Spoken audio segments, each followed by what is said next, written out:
These top stories, the best bets, and Jason Page. This is the Cash In Early Edition.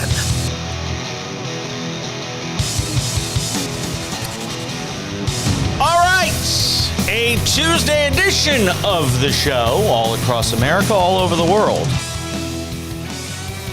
All your social media viewing platforms, the Cash In Daily Podcast, which if you haven't subscribed, go over to Spotify and do it.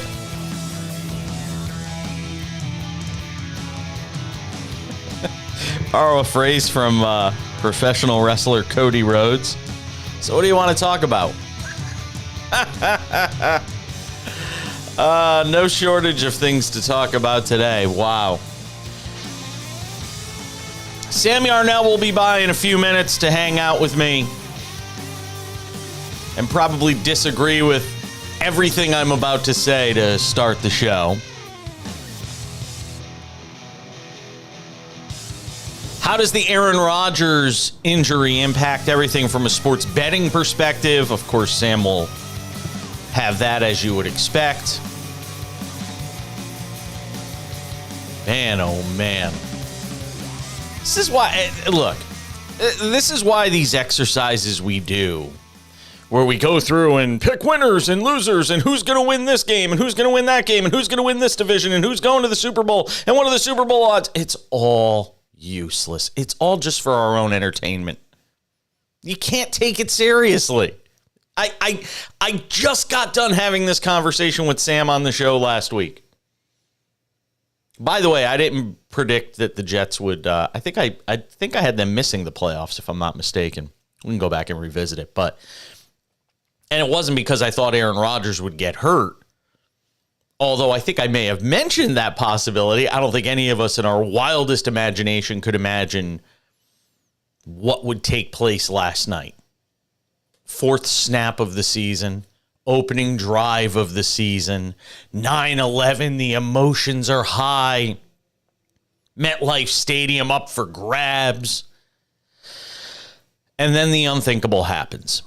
And Aaron Rodgers goes down. And we think, oh, maybe it's an ankle. And then as the game progresses, we start to find out it's something worse. And the Jets feared it was something worse. But in the midst of all of that, the Jets still found a way to win that game against a Buffalo Bills team that many predict will win the AFC East. Not me. I picked the Dolphins. And if you watched week 1 of the NFL season, not that that is a microcosm of what will be the entire season. If you watched week 1 of the NFL season, well, if you know, you know, right? But it's about Aaron Rodgers today. That's all anybody's going to be talking about. So I have literally gone through and looked at every single question that I could find that's being asked as it relates to this Aaron Rodgers injury. And I'm going to answer them to start the show today. One, is the Jets organization cursed? Absolutely. It is. Look, I say this all the time. And again, if you listen to this show, you'll be smarter. I say it all the time. Some organizations, it just goes this way. This is the Jets. This is what this organization has been ever since Joe Namath won a Super Bowl. From that point on, this is what the Jets franchise has been. What happened last night is the most Jets thing that could have possibly happened to the Jets. Who should be surprised? I would have been more surprised if Aaron Rodgers had been healthy the whole season, the Jets had gone to the Super Bowl and won with Aaron Rodgers raising the Lombardi Trophy at the end of the year. That would have been more surprising to me than what happened last night. I mean that with every fiber of my being. People are, and I'm not taking these in any particular order, just in the order I thought of them and as I saw them online. People are blaming the artificial turf. Was artificial turf the reason? The NFL and David Bakhtiari of the Packers is writing, well, the artificial turf caused this. First of all,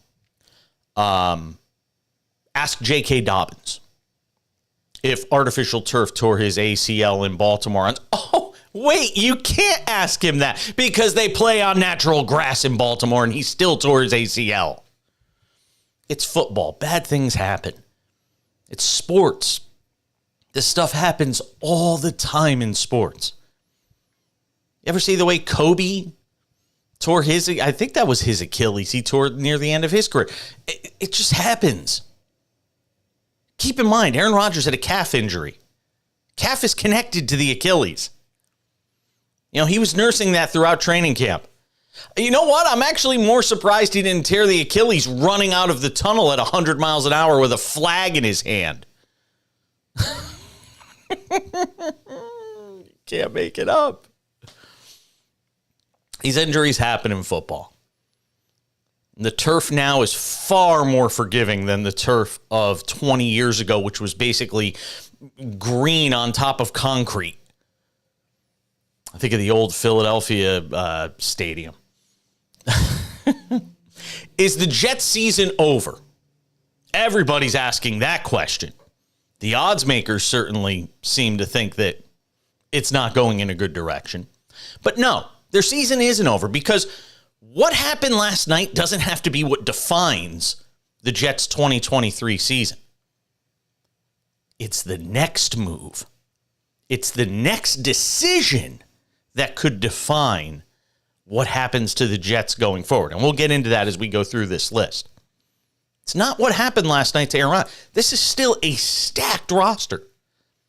This is a team last night with Zach Wilson at quarterback for virtually the entire game that still was able to beat the Buffalo Bills. Now, there are some things we need to address with the Bills. We will do that coming up a little later on. I know Sam will have a lot to say about that.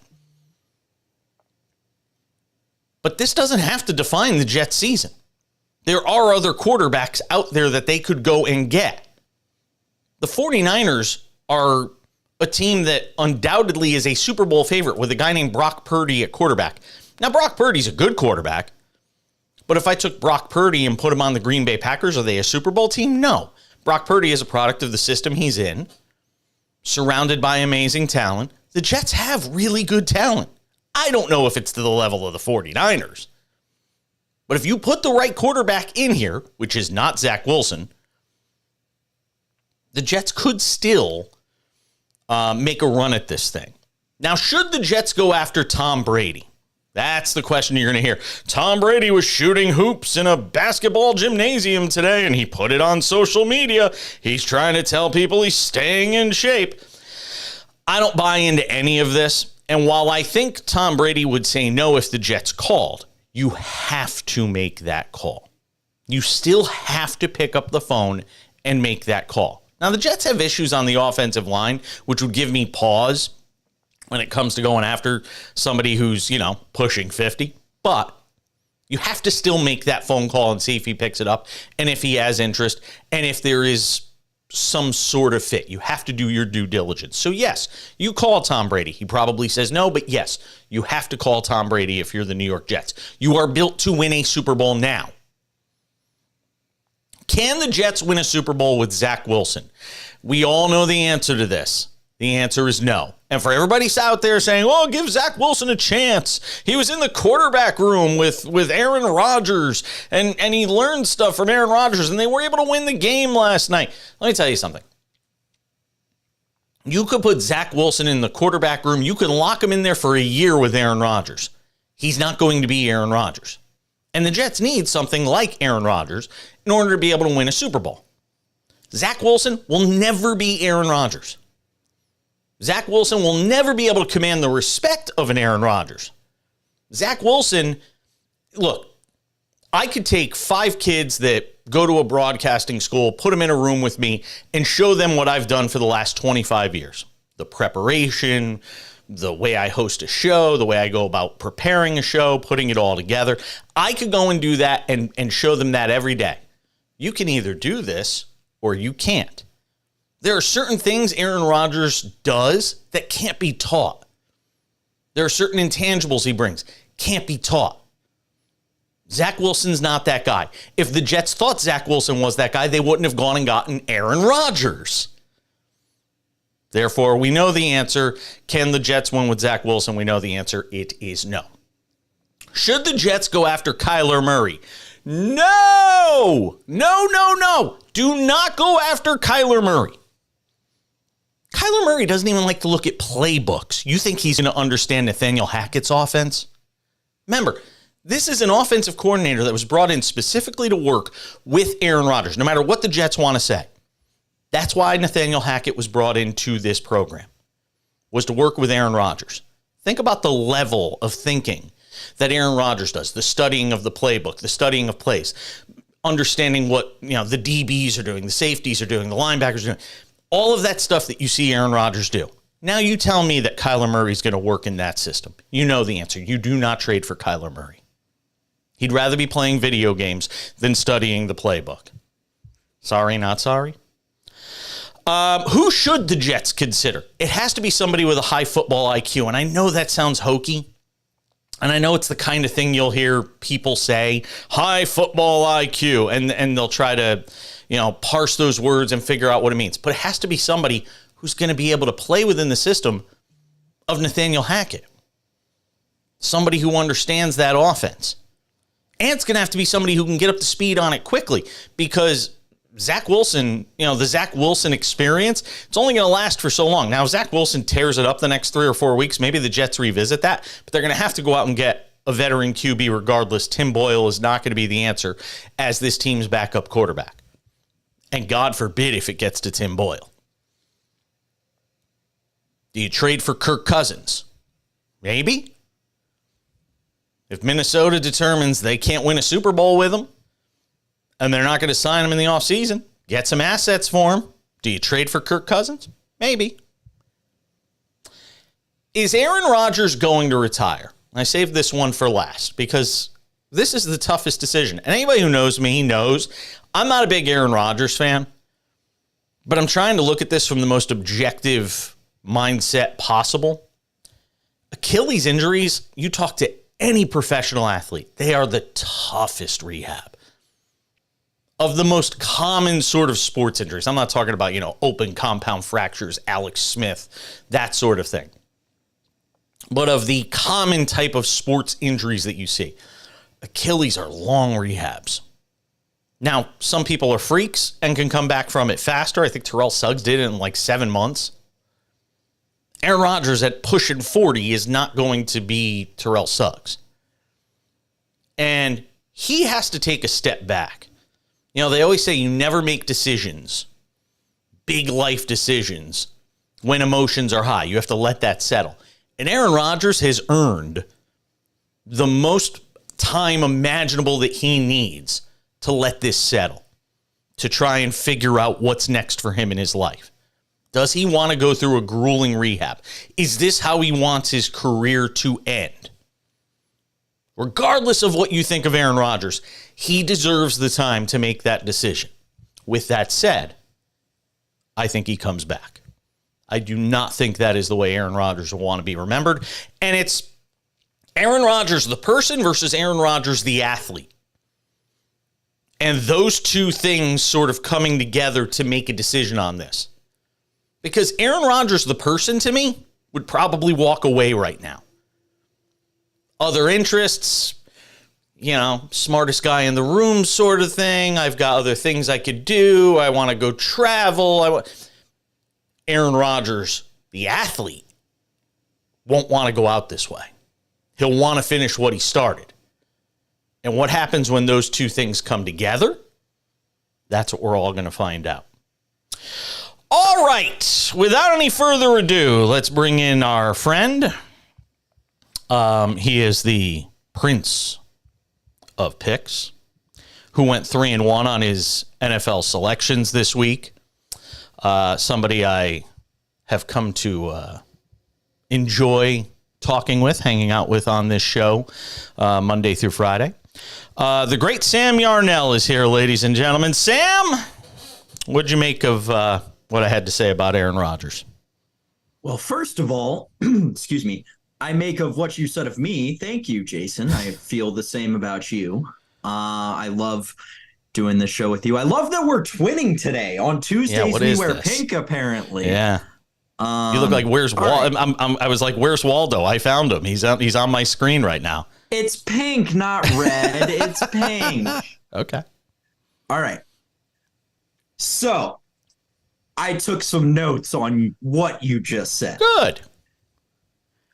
So first, what I agree with you on, there's no amount of ayahuasca in the world that could make Zach Wilson as good as Aaron Rodgers. No matter how much time they spend together, no matter how much film they watch together, no matter what Aaron Rodgers says to him, how much he mentors him, Zach Wilson's never going to touch the level that Aaron Rodgers was even in some of his lowest years. Now, the things we disagree on. Turf versus grass, first of all. I think that that the turf versus grass argument simply speaks to the NFL's relationship with their players compared to other leagues, right? We have seen the data that shows that, season-ending injuries, major injuries, torn Achilles, torn ACLs, torn MCLs, beat up knees, torn hamstrings, those kinds of things happen more on artificial turf, specifically that at MetLife Stadium, which I believe is one of the oldest turfs in the NFL. Regardless, the data is there that shows that injuries are less prone on natural grass, especially concussions. And these major stadiums that'll be hosting the World Cup in a couple of years have already agreed to completely switch to natural grass by then to appease the to FIFA, right? Because all soccer games are played on natural grass. And that gets into the next part of the turf versus grass argument, which is how much money the sport is willing to put back into their players. And you see these sports that are played majority on natural grass where we don't have these injuries near as often. Now, granted, there are other arguments that could go into that with contact rates and such. Right. But when you look at soccer and baseball, sports that are played majority on natural grass versus turf, these injuries don't happen as much. And these are sports that put more money into these facilities because they have more money to do so with. In European soccer, you're talking about ownership that essentially has no limits on where they can get their funding. And in Major League Baseball, they make more revenue than any other sport in terms of how many games they have, and they have much more to worry about with their players because of the amount of games that they play. In the NFL, you're only playing 16, now 17 games a season. You don't really need to be concerned so much with the health of the players, especially when the NFL over the course of the last century has really proven that players are so replaceable. Even superstars like Aaron Rodgers, right? By week 8, we're going to have, a zillion different storylines that are going to have nothing to do with this. So the turnover in the NFL, they've proven, is much more volatile, right? And they don't have to concern themselves as much with player safety. Now, getting into the nuts and bolts of what the Jets are going to do now, because another thing I completely agree with you on, Jason, and I think that this is something that will become a theme of our show throughout this football season, especially now that the Jets don't have Aaron Rodgers, is they are cursed. Like, they just, every time they think they have gold, it turns into absolutely nothing. So, totally with you there. Now, with regard to the Brady thing, for Tom Brady to pick up the phone for the Jets, it would mean he would have to give up his stake in the Las Vegas Raiders, which I don't think why would he ever do that? He has no incentive to come back and win, right? He'd have to give up his TV deal. He'd have to delay his Hall of Fame induction. I don't think that Tom Brady would even he'd have to live through the cursed New York Jets. I don't think that Tom Brady's incentivized at all to come play in New York, especially because of how he went out, right? Like, he didn't go out in a winning fashion, but he took his retirement tour. All of that may be true, by the way, but you still have to ask. You still have to ask the question. You still have to place the phone call. You have to do your due diligence. As an organization, your job is put your team in the best position to succeed. He is one of several options. You still have to ask the question. You'll get a no, probably. I agree with you. And for some of the reasons I agree with you, not all of them. Giving up the stake in the Raiders. The broadcasting thing he's not even doing this year, or he's doing it very little. He had no problem sitting in Bob Kraft's box the other day. So, I just think you have to make the call. Continue. That Raiders stake, it's worth a lot of money, man. Money speaks, money talks. I don't think Tom Brady will come back and play football again. And I also don't think he wants to wait to be in the Hall of Fame, especially after the Patriots just announced that he's not going to have to wait to be in their Hall of Fame. How weird would it be if he came back and played for a division rival while his name's on another stadium? That'd be crazy. Quarterbacks they should consider. Don't trade for Kyler Murray. I'm with you there. Don't. You said that a real football mind is needed to understand Nathaniel Hackett's play calling. I think a real ayahuasca mind is needed to understand Nathaniel Hackett's play calling, because that it's really mind-boggling sometimes. And I think we saw that I think Russell Wilson's a pretty good football mind. Nathaniel Hackett just blew that up. Come on, Nathaniel Hackett is. Without Aaron Rodgers, I'm very interested to see how much he struggles, because it's going to be very interesting. Also, we got to be talking about free agents. The Jets are not going to be able to trade for anybody. They put all their trade chips in the Aaron Rodgers basket, right? They have no draft capital. In 2024, they have they don't have a first, they don't have a second. They have a third round pick. Well, they have a first or a second, depending on how much Rodgers plays. With his Achilles injury, they'll have their first. They won't have their second, but they're not going to trade their first without their second. They have their third, the Broncos fourth, their fourth, and their sixth. That package right there does not get you Kyler Murray. Even if you throw in your 2025 first, I'm not sure the Cardinals would really do it. And if you're the Jets, you're not going to trade 2 first-round picks for Kyler Murray. So realistically, I don't think the Vikings would be willing to give up Kirk Cousins, especially on a rental. I believe his contract is up this year, and he is going to secure the bag like he is. Kirk Cousins, by the way, this is a conversation we should have one day. Hall of Fame at securing the bag. Just continues to play on a franchise tag and always takes guaranteed money, right? He set that record for the guaranteed contract when he took it with the Vikings. He is a bag securer at a Hall of Fame level for not being the most talented guy. Anyway, I think they're going to ride it out with Zach Wilson, and here's why.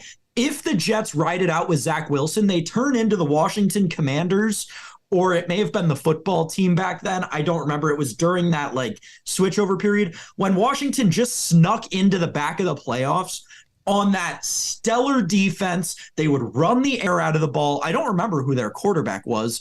It was the year after. Maybe it was Heineke. I think it was Heineke. Yeah. It was Heineke the year that Wentz got injured. So that's what I could see this team really turning into, is a run the air out of the ball team if they bolster that offensive line a little bit more, because that defense talks, man. That defense is going to be one of the best in the NFL this season. And quite frankly, Jason, that was on full display last night. I don't care how good that defense is. They're going to get lit up by the Dolphins.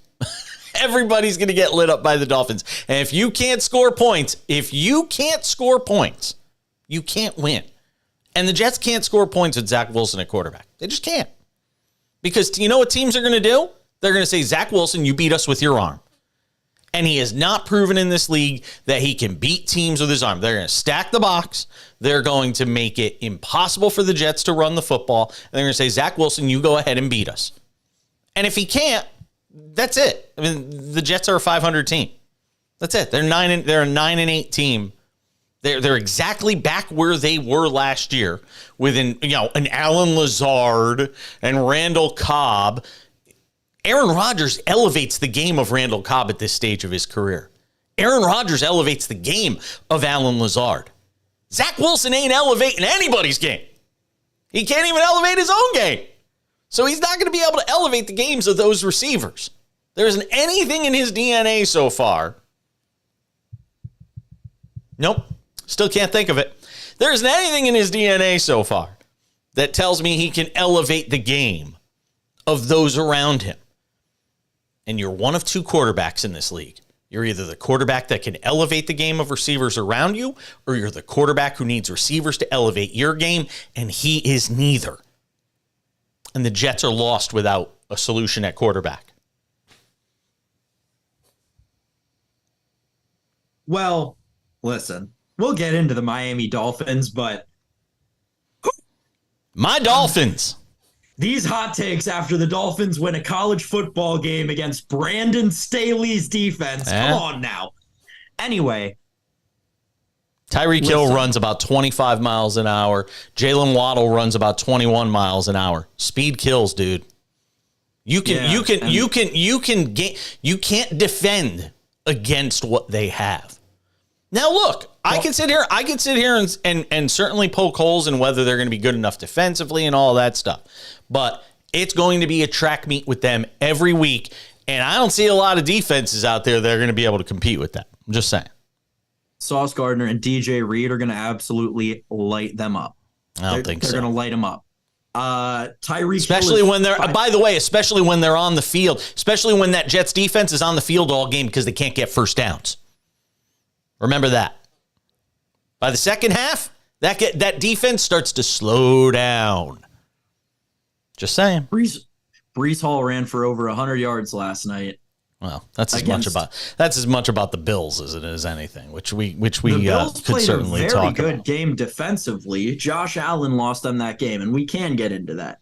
But just finishing on the Jets, I could see them being, and I'm just throwing this out there, I could see them being a 10-7 team, especially by the time Tua takes his midseason injury and then retires.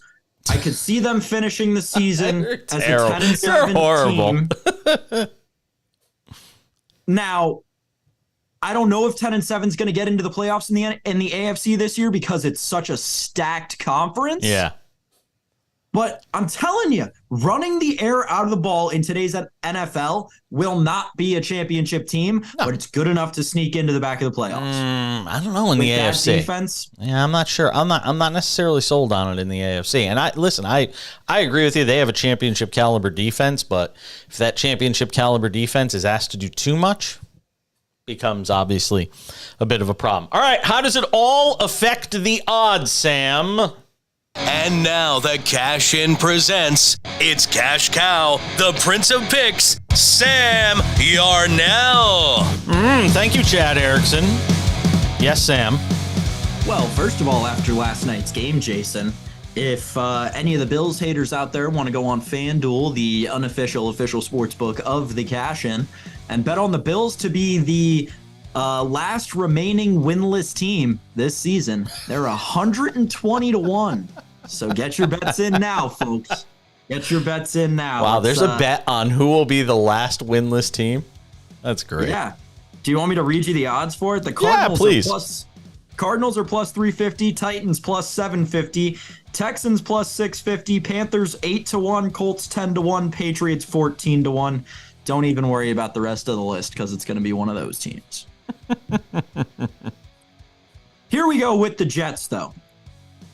They're better than 2-1 to make the playoffs now. Their win total off the board. The book is scrambling right now. They don't know what they're going to do. They have to completely reevaluate the Jets' schedule, obviously. I don't know what it's going to be after this.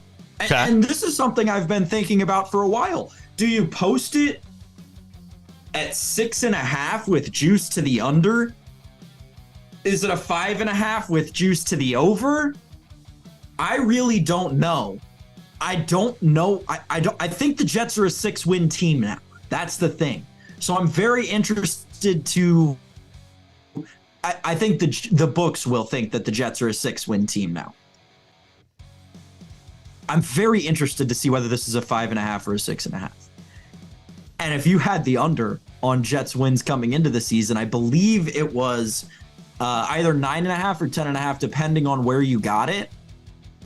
Looking really, really good, Jason. So are you taking the Jets at 2-1 to make the playoffs, plus 205 to be exact? No. It's the easiest. Nope. Well, but this is why all of these bets are so difficult. And trying to project anything. I mean, what was the Jets' preseason win total? What was it, 10.5? Probably, I something like that. so. I mean, you have to go look at it. But trying to predict these things when there's so many variables. What are the Jets going to do at quarterback? Making any bet on the Jets right now without knowing their plan at quarterback.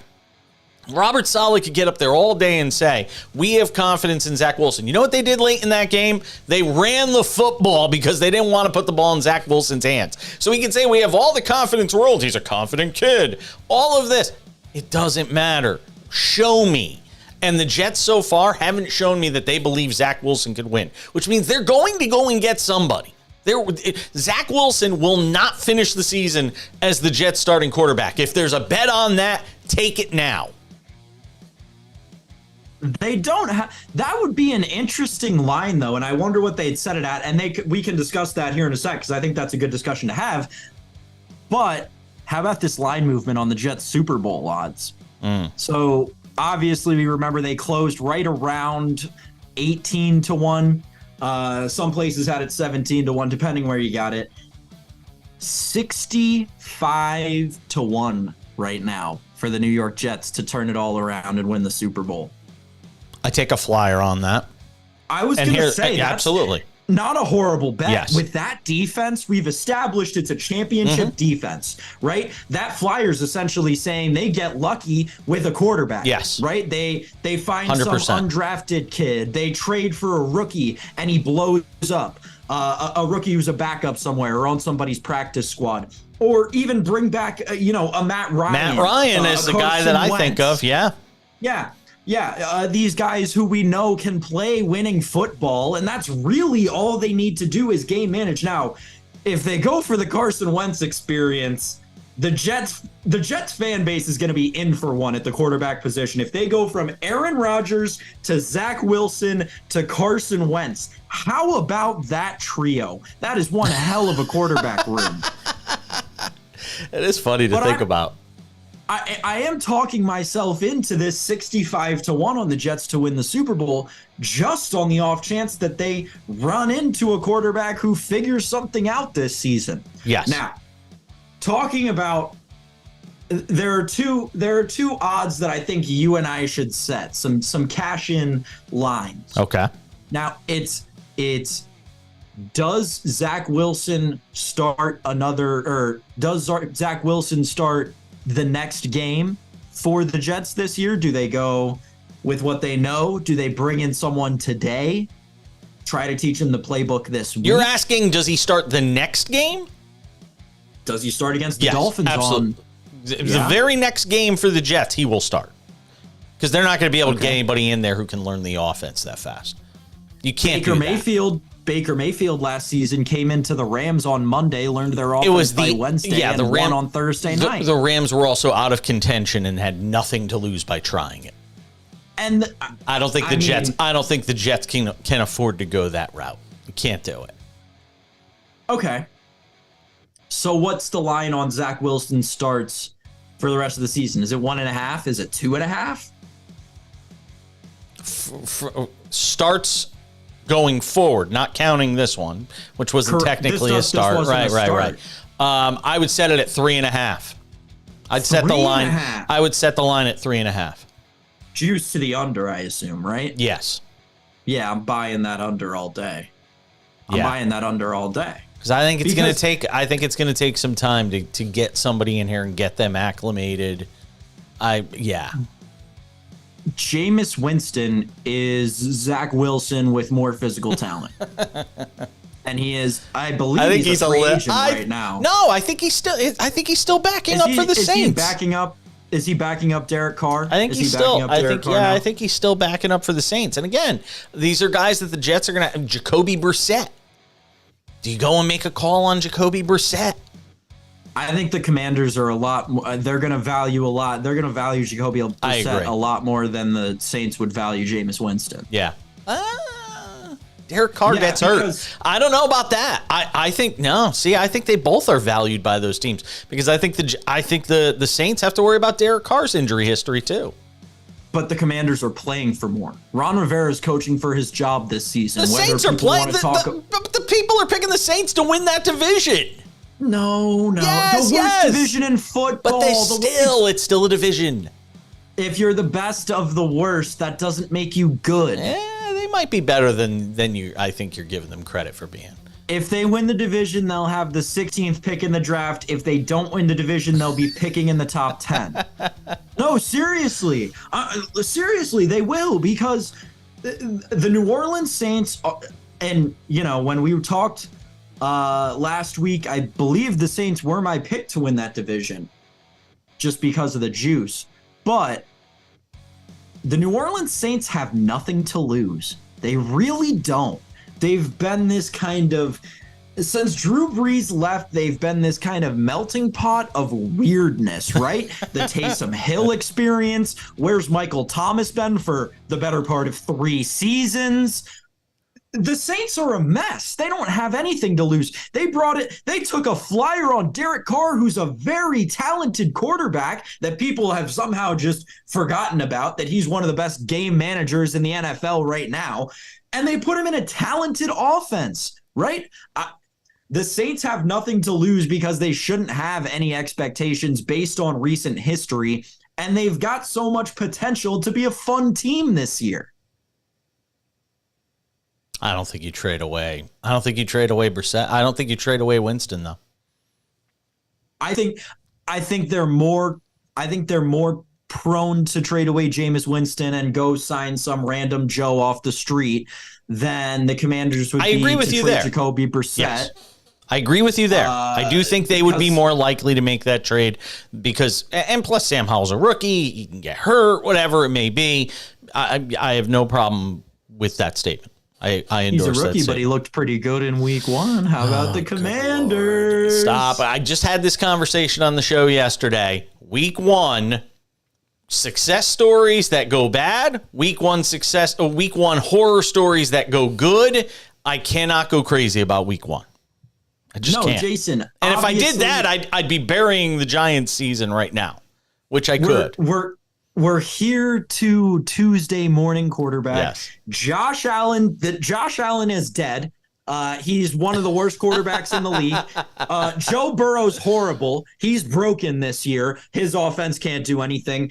And Patrick Mahomes, he's a loser too. All 3 of those guys, they're going to have horrible seasons. They all lost this week in embarrassing fashion. Yeah. And Andy Reid doesn't know how to call plays anymore either. So we can throw that one in there too. And Dan Campbell's a better coach than him. Exactly. That's exactly it. That's Sam Yarnell. I am Jason Page. Good to have you with us on the Cash In Daily podcast. Catch us Monday through Friday, noon Eastern. Forms. If you have not subscribed to the Cash In podcast, it's over on Spotify. Click that subscribe button, and you'll always be able to get yourself the show. What happens now to the Bills? Because, look, you scoffed last week. Bills fan. You scoffed when I said, you made one of those faces that you make. You always make that face when I said that Josh Allen has not been the same quarterback since Brian Daboll left. 43 touchdowns, 14 interceptions to what we see now. 4 turnovers last night. Not valuing protecting the football. It's the most important thing a quarterback can do. You could be a game manager. You can do all this stuff. You have to protect the football. To turn it over 4 times. I mean, I said the Giants' performance on Sunday night was an embarrassment, and it was. That performance last night from Josh Allen, good Jets defense or not, that was embarrassing. Yeah. It was. There's nothing you can say. Listen, when we talked last week and you said that Josh Allen had not been the same quarterback since Brian Daboll left, I think there was some denial in my head that Ken Dorsey wasn't going to be the same coordinator he was last year, and there had been some massive change that he made this offseason. Clearly, I think there was a little bit of a change, but it wasn't the change that they needed. I heard the analogy on a Buffalo Bills podcast that I listened to. Shout out the Cover One Bills guys. Those guys are awesome. Aaron Quinn and Greg Tomset. And I think we'll have to get Greg Tim. By the way, said, we got to get Tim Graham on the show. He's a buddy of mine. We'll get Tim Graham on. Love Tim Graham's coverage as well. Yeah. Shout out to everybody up in Western New York. Anyway, this analogy was made, and I think it's very, very keen on the situation there, right? The Bills offense is a Ferrari with Josh Allen and Stephon Diggs and all the talent that they have that they've cultivated. And Ken Dorsey is driving it like a Toyota Corolla. Like, what are we doing here? We're throwing, and Josh Allen's decision making last night was also horrible. 3rd and 2, you're throwing a deep ball into double coverage when you have, I think it was Kincaid open on a 5-yard under route. Like, take your layups. Josh Allen was playing hero ball, and I think something may have gotten in their head when Rodgers went down about let's just get up now by a ton and then just coast the rest of the way, because that's what they did in a lot of games last season. Thinking specifically about the Packers game on Sunday Night Football, where they go up 35 points and then just let the Packers come back throughout the course of the game. I think they ended up winning by 6 or something like that. The Buffalo Bills need to evaluate where they're at in terms of coaching. Listen, I will stand by Sean McDermott. I think he is one of the best coaches that the Bills have ever had, right up there with Marv Levy. I think he's one of the best coaches in the NFL today in terms of strategy, especially defensively and on special teams. But they've got to reevaluate the offense. They just have to. The defense gives up 16 points yesterday. That's not bad. That is not a losing defense. That is a game that you should win with that offense. The Bills need to figure out what's going on. They need to bring, an F1 driver in to drive this fancy sports car of an offense that they have, instead of the guy who, drives the trash truck every week. I don't want to say this too and poo-poo on the Jets parade on the punt return for a touchdown. There was a bad missed penalty on that punt return. No, but that's a leg whip. That's a 15-yard penalty from the 25. It backs it up to the 40. You're at least going to make Zerline work for it, or maybe Zach Wilson makes a mistake in that spot. That's a bad missed call in the open field. Somebody has to throw some laundry on the field in that spot. And we've seen it now a couple of times the last couple of years where officials are missing these plays, these blocks, these illegal blocks, the leg whip last night. They're missing some of this stuff. And look, the Bills have to win that game. Aaron Rodgers isn't in the game. It should never even get to a point where it's going to overtime. They needed to doink one off the upright just to get it into overtime. I get all that, but officials can't miss that call. You cannot miss that call in that spot. And the officials missed it. That's all I'm saying. At the end of the day, you're right? Like everyone, all of the analytics people who do NFL officiating reviews say that crew specifically, the Carl Sheffers crew, they do miss things, right? And there are arguments that we could sit here and talk for the whole show about all the calls that they missed, right? The Matt Milano unsportsmanlike conduct penalty after his interception, absolute BS. Should not have been a penalty at all. It's in fact part of what the NFL has said, that one of the few things that the NFL has said players are allowed to do. Regardless, I'm not going to sit here and be of the belief that officials won or lost that game for either team. Josh Allen could have made 8 different decisions with his throws. If he doesn't throw 2 of those balls into double coverage, the interception, the third interception, the one that was supposed to go to Gabe Davis, he had Stephon Diggs wide open on a 3-yard out route for, it's just taking your layups. It's exactly what we talk about. The problem with Josh Allen is when he gets in his head and plays that mash all the buttons football, and he doesn't just take his layups. He really does. That's such a great term, mash all the buttons football. It's exactly what he does. And last night the freaking controller was low on battery and died. That's what happened. It's so true.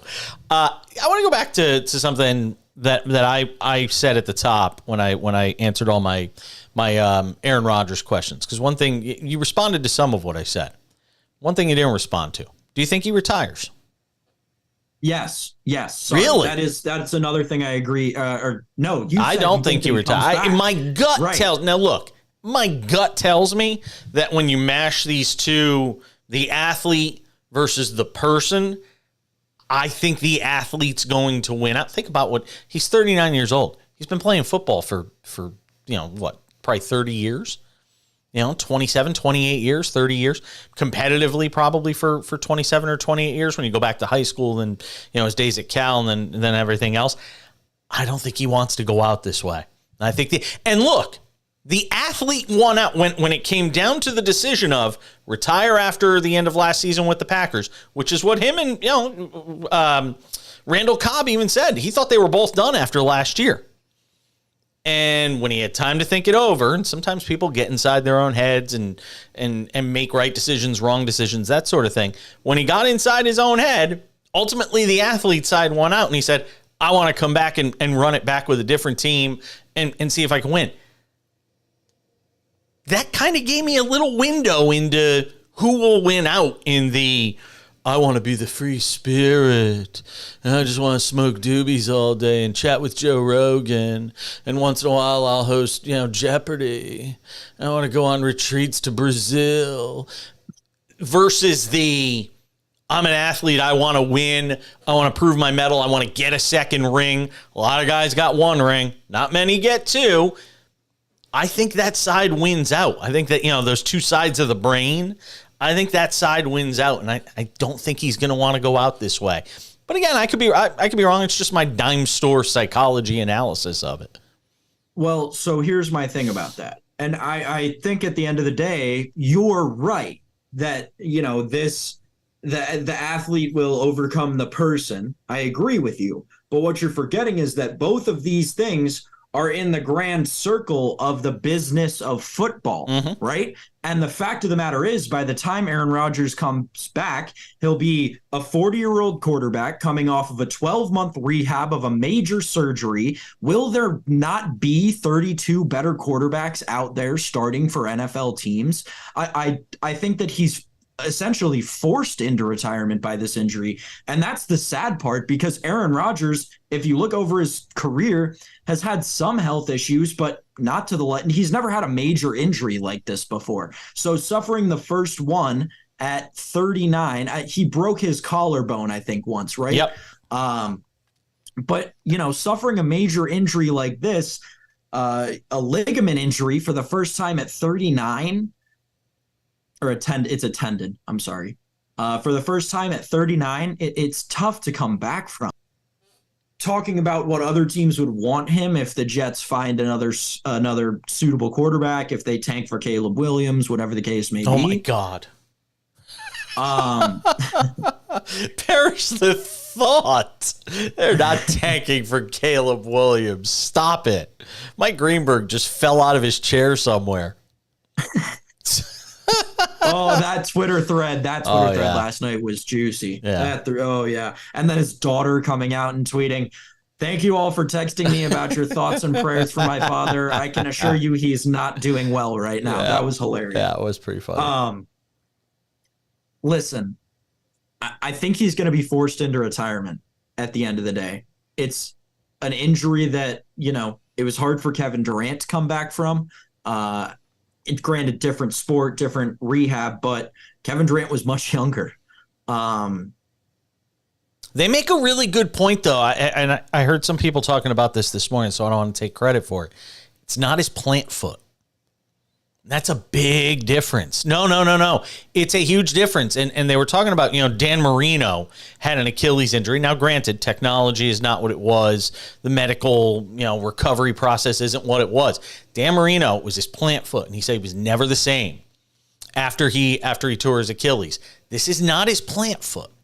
And that makes a difference. If it's not the foot you have to plant on, it it's something that matters. Now, again, I'm not disagreeing with you that there might not be a place for him a year from now, but if you're the Jets and you've built this whole thing around him, if Aaron Rodgers comes out in a week or 2 weeks or 3 weeks after he goes into another darkness retreat of some kind to figure out what he wants to do with his life, and he says, I want to come back, the Jets are going to make it such that he can come back. They'll put this thing on hold for 1 year. What they have in place isn't going to change 12 months from now. They can afford to wait. If Aaron Rodgers says, I want to come back and play, I think the Jets are going to appease him. And frankly, I think they should. And again, I'm not even an Aaron Rodgers guy. Anybody who knows, I'm no Aaron Rodgers apologist. I'm not a sycophant like Pat McAfee and these guys. I'm not any of that. But I think if he says, I want to come back and play, I think he's earned that right. And I think the Jets have to do right by him in that situation. I don't disagree with you, but you're going to disagree. But you're going to disagree with me. No. I think that they will give him that chance, right? I don't think that he'll start though. Like he could be given a chance to try and come back, but I don't think it'll work out. So like maybe he won't immediately retire, i.e. he won't retire right now or right after he comes back from the injury, but he's not going to go back to being a serviceable NFL quarterback. I don't think I will tell you what, I don't think he comes back if he doesn't have some level of confidence that he can be that guy. If he doesn't have the level of confidence, if he talks to now, it'll be kind of funny if he trusts science now because he hasn't trusted it for the last several years. That's another matter all to itself. It would be funny, though, if he was relying on the doctors who are like, no, you can come back and be the quarterback you were or something close to that. Because they're going to go in there and look at how bad this is. They won't know anything until they open his foot up.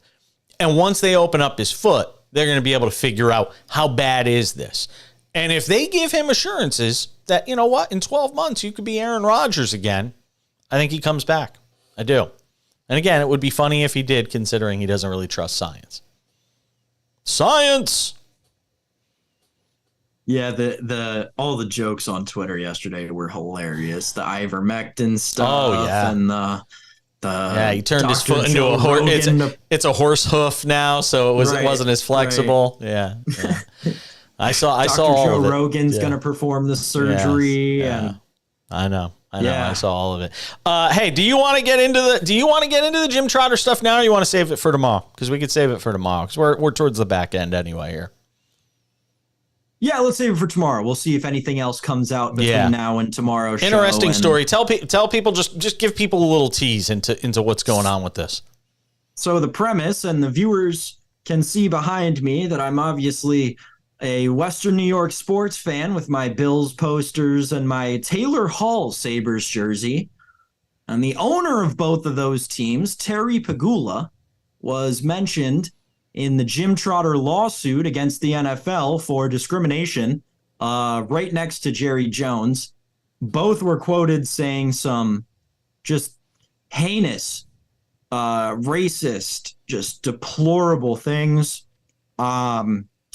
Listen, I've had my fair share of problems with Terry Pegula since his ownership commenced, since Ralph Wilson passed away, quite frankly. I'm interested to see what comes out of this. I think it will probably lead to both of those teams being sold. You don't come back from this, especially not when you're close personal friends with Dan Snyder. Wow. And this is not the first time that something like this has happened. So interesting story. We'll keep our eyes on it for the next couple of days, and I'll definitely have some takes. Yeah. Well, Jim Trotter, I'll never forget it. I think it was last year at the Super Bowl. Where in the commissioner's press conference, he took him on. Right in the middle of that presser, he railroaded the whole thing and said, hey, why don't we have more black people in the editorial process in the newsroom? I mean, you could just see Goodell, the steam coming out of his ears when that question was posed at the Super Bowl, the biggest event, for the league every year. And Jim Trotter basically used that moment and hijacked it, rightly so, to make a point about the NFL's practices as it relates to the NFL's sort of journalism and standards of journalism. So I thought it was fantastic. I've been a big fan of Jim Trotter's work for a long time, and I thought it was great, and it was clearly retaliatory. At the end of the day, you knew he wasn't going to be around much longer. If this was Russia, he would have been pushed off of a building somewhere or been jabbed with a vial full of air or something like that to end his life. But in the U.S., we just fire you. We just retaliate that way. All right, that's going to do it for us today. Boy, what a bright note to end the show on, huh? That's going to do it for us today. All football today. It's good stuff. Aaron Rodgers, the story of the day, rightly so. We'll get back to some degree of normalcy tomorrow because that's what we do in sports. We just move on to the next thing. That's it. We just move on to the next thing, which will be who the next Jets quarterback is, Thursday night football. I'm jazzed, man. It's a fun weekend in the NFL. Fun weekend. We got all sorts of odd stuff to get into. We didn't do any baseball today. Oh, Jason Dominguez, UCL. Oh, I talked about it yesterday. It just crushed me. Just crushed me. Like, come on. Yankees win, and then after the game, you find... It was almost like the Aaron Rodgers thing. Thing is, UCL in baseball, he could be back in 6 months. He could be back next season as a DH or something like that. He's 20 years old. The recovery time is not going to be the same. He's 20 years old. Don't rush him. He's a center fielder. He needs his arm. It's true, too. That is Sam Yarnell. I am Jason Page. That does it for us today, the Cash In Daily Podcast. Subscribe to us on Spotify if you have not done so already. Like the videos, Facebook, YouTube, the Cash In, over on X at the back page, over on Twitch, Jason Page 77. We'll see you back here on Wednesday. Who knows what we'll have to talk about at that time. We certainly didn't think we'd be talking about this today.